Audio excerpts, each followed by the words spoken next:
Hey everyone, thanks for checking this out. This is our second video in a series of YouTube for complete beginners. We did thumbnails last time. If you haven't checked that out, I encourage that you do so. There's not like a ton of overlap between these two, but it helps all together to give kind of a foundation for YouTube if you've never done anything on YouTube before and you're just starting out. So today we're focused on titles. They sound kind of important, and they are, because your thumbnail is the first thing that's going to catch your eye, but this is the first chance where you kind of can answer questions directly from the audience. You can tell them what your videos about and why they should want to watch it. And that's pretty important, and important things can sound pretty scary. Good news, titles don't have to be scary. So hopefully this video can help put into words the things that you might already kind of intuitively understand.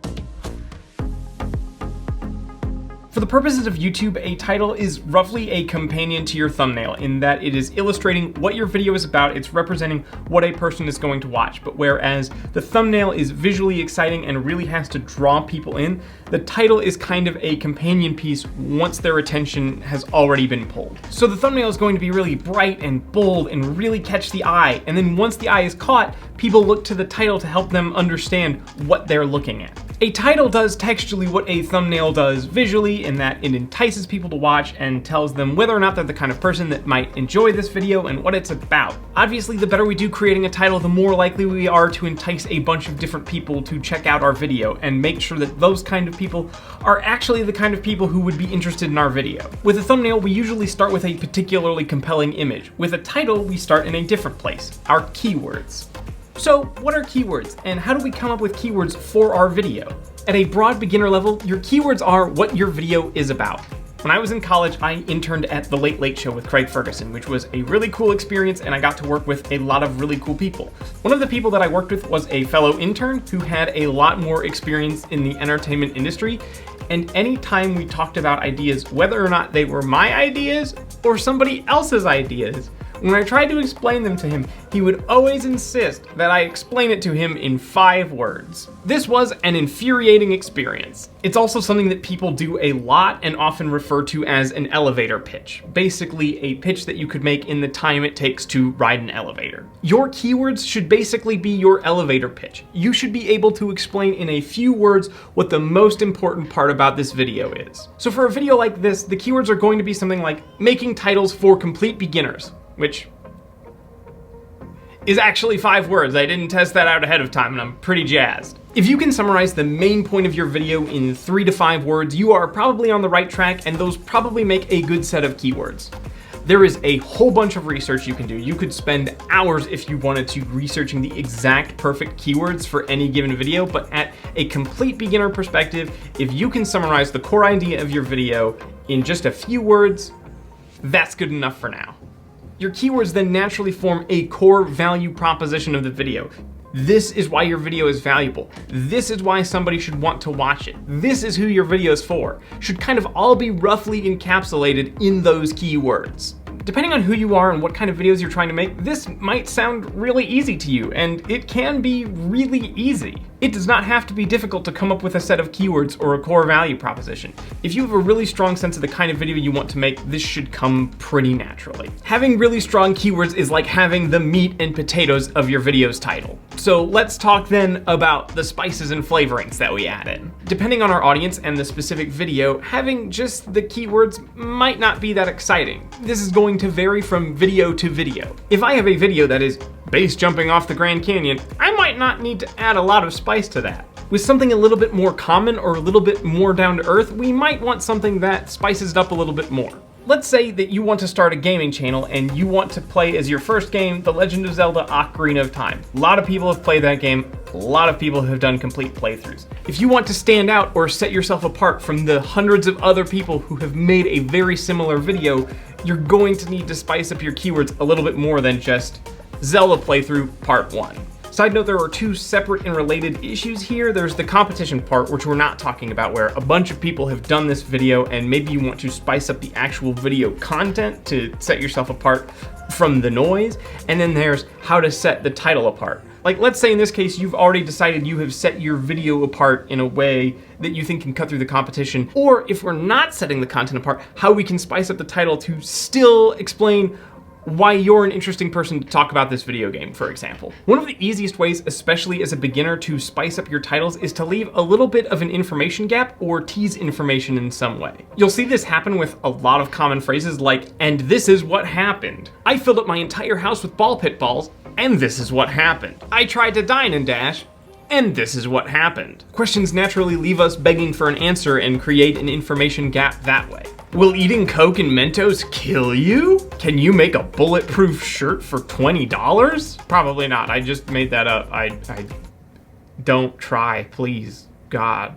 These videos tell you enough of what's going to happen that you have a pretty good idea what the video is going to be, but leave just enough that you're still intrigued to watch. Like if you fill up your house with ball pit balls, you know it's going to be a lot of people playing in the ball pit that they have constructed, but also maybe there's like some practical issue, like, oh, I can't find this. This person got completely lost. Who knows? There is enough there that you kind of naturally want to investigate it. If you're unsure how to phrase your keywords as a question or a tease, you can also play the BuzzFeed game, which is a game that I made up.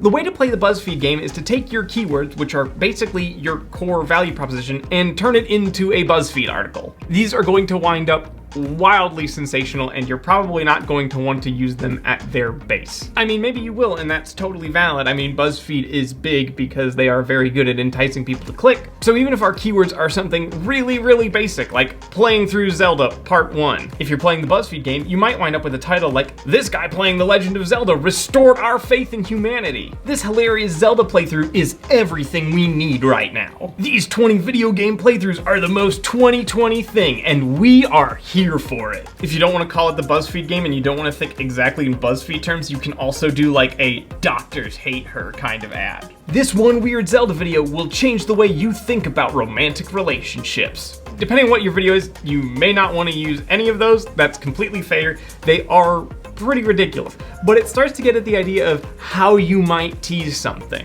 BuzzFeed is basically the logical extreme of the most you can tease something. So if you start there, then all you have to do is dial it back until it is not sensational in a way that makes you feel ridiculous or uncomfortable. So if you're having trouble figuring it out, start with the most ridiculous and then dial it back. And if you play the BuzzFeed game a whole bunch, you'll probably get really good at understanding your keywords and presenting those in a way that you absolutely understand them, but also leaving so much to the imagination. It becomes really easy then to only leave a little bit to the imagination, or a little bit more, or a little bit less. Also, if you're like me, which is maybe not something to hope for, you will find it a lot of fun.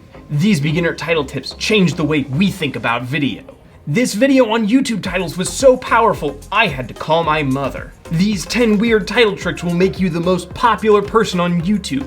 Number 6 will blow your mind. We are not gonna call the video that. I very much, although, oh gosh, it would be funny now. I very explicitly don't want to call this video that, but understanding that tease helps us pull it back to kind of a reasonable frame of mind. Once you've gone through this exercise, you should have a title that has your keywords that explain your core value proposition and also some teasy information that helps make your video more enticing. At this point, you probably have a pretty good title. However, there's a few things that I like to do here just to make sure that our title sounds nice. First, if your title includes any adverbs, you should probably get rid of them. Let's say for the sake of example, the title I'm thinking about for this video is, "These beginner titling tips are really good at making anyone really good at YouTube." It's got my keywords, it's a little bit exciting, it's got a little bit of extra flair. That title hits our base requirements. It has our keywords, it has something to make it a little bit more enticing, but the adverbs make it kind of weak. Really good is not all that exciting. These fantastic titling tips for beginners will make anyone amazing at YouTube. If you cut out adverbs, you can start to substitute in words that are much stronger on their own. So instead of really good, you wind up with amazing, astounding, fantastic. Instead of being really funny, something can be hilarious or hysterical or gut-busting. Generally speaking, adverbs are kind of redundant and make words weaker, and we want to have a lot of strength in as few words as possible. One other thing you probably want to do at this stage is look at the verbs that you're using. Strong active verbs tend to be way more exciting than passive verbs. Consider these two sentences. I took money from the bank, and I robbed the bank. One of those is way more exciting than the other. Also, in addition to the verbs themselves, you want to use them in the active voice. So consider the difference between I robbed the bank and the bank was robbed by me. Saying "I robbed the bank" is just way more powerful, and you want to structure your titles that way. So in rough summary, the way that we make our titles is come up with a set of keywords that summarize the video, turn it into some kind of tease or question that makes that value proposition that much more exciting, and then finally examine our exact language to make sure it's as exciting as it can be. But if you have some video or idea that you're struggling with, you can also look to creators that are in your vertical. So if you're in gaming, look to how other gamers structure their titles. If you're working in, say, the meditation space, you probably don't want to be ultra sensational in your titles, right? Because you're going to be talking about relaxing and letting things go. You might want to look to your peers for the kinds of words and phrases that help present your value proposition in an interesting way without being over the top. You obviously don't want to copy these exactly, but it can be a good idea starter if you're stuck. So as somebody who makes YouTube videos about making YouTube videos, I might search something simple like how to make YouTube videos and see what comes up. Not just the kind of value propositions there, but how are they presented and teased. So you might see things like this: lighting for YouTube videos. Make your videos stand out. That's interesting. Pro tips versus just tips. Pro sort of implies a special expertise and knowledge, and also says like, how am I a pro? How am I gonna prove that? Nick Nimmin has a very good example of a tease. This one YouTuber mistake can keep you small. We have the rough keywords and value proposition, YouTube mistake, or maybe YouTube mistake that keeps you small. But it's not just a YouTuber mistake, it's this one mistake, this one super critical mistake, and you need to make sure no matter what that this is absolutely something you don't do. Why can't you do it? It's gonna keep you small. That's something you definitely don't want, so you need to figure out what this one YouTube trick is. That is a well put together title because it tells you exactly what the video is going to be about. You know it's going to be something that you need to avoid in order to not stay small, but you don't know exactly what it is. It's giving you this gravitas and this importance, and it's giving you the reason why, but it hasn't actually given you the tip. You're gonna need to watch to see that one. So once we have our title, how do we measure its success? Matt's actually been doing a really good series on how to grow from 0 views and 0 subs, and something that I think is really valuable from that is that starting out, if you have like less than 100 views on a video, looking at CTR and looking at retention, they're not super helpful because your data is so targeted and it's so small, it can get warped really easily because your sample size is just so low. So if you're just starting out and you're just a beginner, looking at views is actually probably one of the more helpful standards that you can use. If you have some videos that are doing clearly better than others, like something has 100 views and something has 50 views, look at what the video with 100 views was doing and try and understand how it's different than your videos that are doing 50 views. Once your videos are getting several hundred views, that's when we can start to look at analytics and start to make meaningful distinctions. And the places we're going to look to see success in titles are CTR, especially on day one. It's going to be similar to thumbnails in that, right? If people clicked on your video a lot, it's because they were enticed to click on your video, which means that your thumbnail and title were really enticing. Just kind of stands to reason. So looking especially on day one is really helpful. And if you see that some videos are doing much better on day one CTR-wise, it's probably worth paying attention to those thumbnails and titles. The other place that it's really good to pay attention to when it comes to titles is your retention, especially at the start of the retention curve. At the start of just about every YouTube video, you'll see that the number of people watching drops off pretty quickly. Some people click on a video and they decide it's not for them and click away. It's pretty natural, pretty ordinary. If your video has an unusually high number of people that drop off or an unusually low number of people that drop off, that might tell you something about the title and how good it was at pulling people in. If more people than usual stayed, it might tell you that your video is doing a really good job of explaining exactly what it's about and finding an audience who's really into it. If more people than usual are clicking away, it might tell you that your video didn't do a good job of representing itself and people felt kind of cheated when they actually got into the video. It is not unheard of for a channel in its normal performance to lose 50% of its audience in the first 30 seconds. That happens, it can be entirely natural. You're looking at when it's unusually high or unusually low. But again, that comes up much more often once you're getting a couple hundred views or more per video. Thank you so much for watching. I hope this video has been helpful to you. And if it has, we have other great videos on audience development, including videos for beginners on this channel. If you liked the video, be sure to let us know that you liked it by leaving a like. And if you haven't already, subscribe to Little Monster for more videos on audience development every single week. See you next time.